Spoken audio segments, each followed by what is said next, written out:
Hello guys, welcome back with me, Betes Doctor here. Hari ini kita akan lanjutin segmen dari edukasi vape yang kedua. Jadi ini adalah edukasi vape part 2. Hari ini kita akan bahas tentang rokok konvensional dan juga vape. Perbedaannya di mana dan sejauh apa. Maka dari itu, mari kita mulai sekarang juga.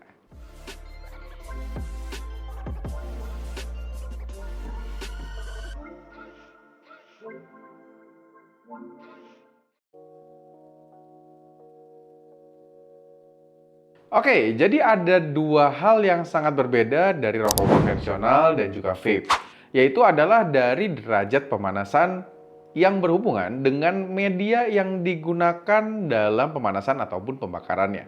Oke, pemanasan dan pembakaran itu adalah dua proses yang berbeda.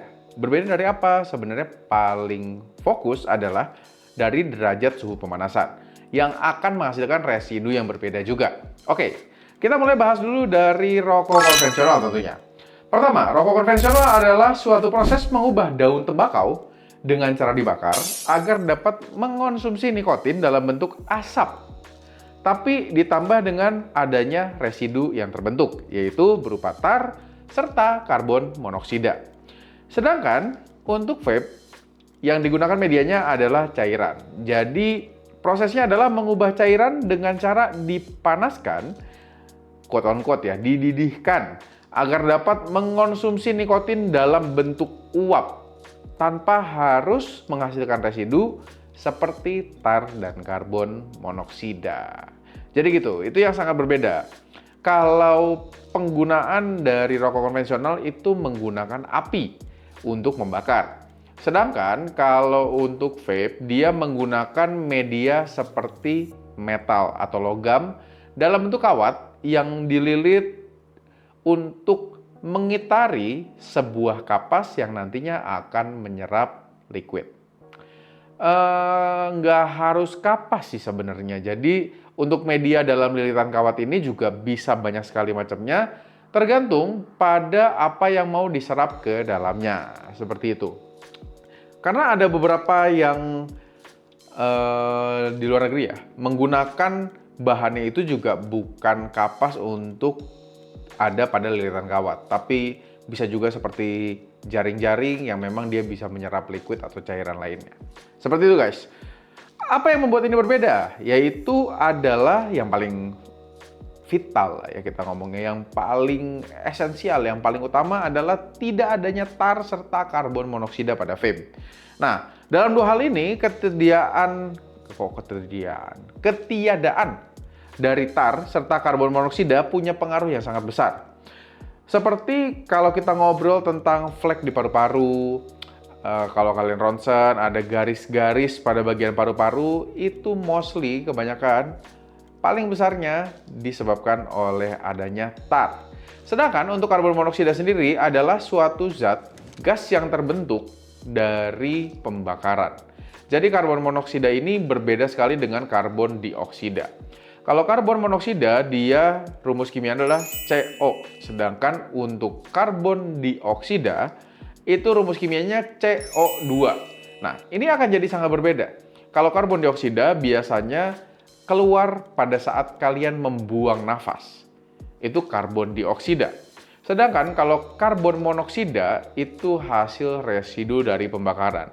Karbon monoksida ini dia bersaing dengan oksigen di dalam darah untuk mengikat. Jadi harusnya darah itu dia mengikat oksigen untuk memberikan oksigen ke seluruh badan lah, sel-sel tubuh untuk dia bermetabolisme. Sedangkan kalau kalian menghisap karbon monoksida juga bisa sekali untuk jadi karbon monoksidanya. Tadi gua ngomong karbon monoksida ya? Bener nggak? Bener ya? Yeah. Bener ya? Oke. Karbon monoksida itu juga dia bisa bersaing terikat dengan darah sehingga karbon monoksida ini disalurkan ke sel-sel tubuh oleh darah. Nah, ini yang akan jadi racun untuk tubuh jika sel-sel kita mendapatkan karbon monoksida dan bukan oksigen. Karbon monoksida ini juga yang sering banget membuat sensasi seperti sesak nafas. Jadi rasanya seperti kekurangan oksigen. Terasa seperti engap ya kalau bahasa Sundanya. Tapi gue nggak tahu di bahasa daerah lain seperti apa. tapi intinya adalah sesak nafas. Oke, banyak sekali orang yang salah paham tentang sebuah nikotin. Jadi, apakah nikotin adalah zat yang paling berbahaya di dalam rokok konvensional atau bukan? Jawabannya adalah bukan sebenarnya. Yang paling berbahaya itu adalah sebenarnya tar dan karbon monoksida serta beberapa zat-zat lain yang bisa memicu kanker atau kita bilang sebagai karsinogenik. Ngomong-ngomong tentang kanker, apakah nikotin ini menyebabkan kanker? Mari kita bahas. Nikotin adalah sebuah kimia yang membuat rokok itu jadi candu. Tapi ini tidak bertanggung jawab terhadap suatu efek berbahaya dari rokok. Dan nikotin tidak menyebabkan kanker. Banyak orang yang secara aman menggunakan nikotin sebagai suatu pengobatan atau suatu terapi untuk berhenti merokok. Nah, nikotinnya ini dalam bentuknya yang pasti berbeda, bukan dalam bentuk rokok juga. Tapi bisa juga dalam bentuk nikotin gum, permen karet, nikotin pads seperti koyo, ataupun juga nikotin pouch yang diselipin di bagian sini, antara lidah dengan sebenarnya dia selipin di gusi sih. Jadi antara gusi dengan pinggir bibir gitu. Nah, nikotin replacement terapi yang tadi gue sebut seperti nikotin gum, nikotin pads, dan nikotin pouch ini juga bisa diresepkan oleh dokter dan tersedia juga dari pabrik-pabrik farmasi. Seperti itu. Banyak orang yang salah paham tentang nikotin.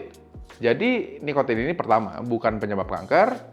Yang menyebabkan kanker adalah zat-zat karsinogenik hasil dari pembakaran seperti tar, karbon monoksida, dan kawan-kawannya. Nah, karena rokok mengandung nikotin, maka dari itu nikotin juga ikut tersalahkan menjadi suatu penyebab kanker. Orang ngerasanya kayak semua bagian dari rokok ini dia menyebabkan kanker aja gitu. Padahal bukan nikotin pemicunya. Yang tadi gue jelaskan dan ceritakan itu adalah sebuah jurnal dari www.cancerresearch.uk.org/about-cancer/cause-of-cancer/smoking and cancer/is vaping harmful/#ethicsref0. Ya nanti lah. Kalau misalkan kalian bingung referensi dari mana, coba nanti gue masukin lah. Karena bingung juga ya, mau nyimpen link juga agak membingungkan. Oke, yang perlu dipahami lagi adalah nikotin memang bukan penyebab dari kanker.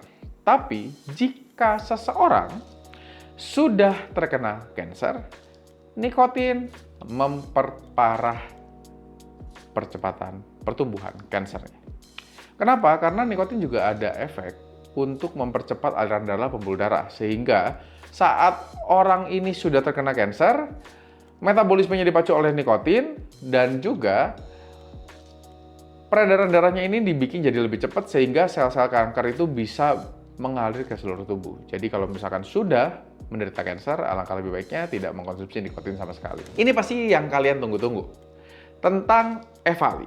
Nah, cuma EVALI ini kayaknya akan kita bahas di satu video terpisah pada part 3 supaya tidak tumpang tindih. Sehingga kalian juga lebih enak untuk nanti cari berdasarkan keywordnya. Jadi kita akan jumpa lagi di part ketiga edukasi vape. Jadi semoga video ini dapat nambah referensi kalian untuk tahu lebih banyak ilmu tentang vape, lebih banyak ilmu tentang nikotin, dan semoga bisa menambah referensi kalian untuk dapat pola hidup yang lebih sehat. Yang pastinya hidup lebih sehat itu adalah hidup tanpa nikotin sama sekali. Oh my God! Wow! Karena pas kalian lahir juga sebenarnya kalian nggak butuh nikotin. Nah, hanya saja kalian perlu mengetahui ada beberapa hal yang bisa menjadi alternatif untuk membuat pengecilan atau minimalisasi risiko yang ada. Seperti itu guys. Jangan lupa untuk mampir juga ke sosial media kami, ada di Instagram, TikTok, dan juga YouTube. Semua namanya sama, BTS Doctor. Hanya saja untuk YouTube sama BTS Doctor. Hanya saja untuk TikTok namanya btsdoctor.team. Silakan mampir-mampir, tunjukin support kalian di sana juga boleh dengan like serta komen video-video kita di sana. Oke, Mungkin segitu aja hari ini. So, see you on the next video. BT1 sign out and goodbye.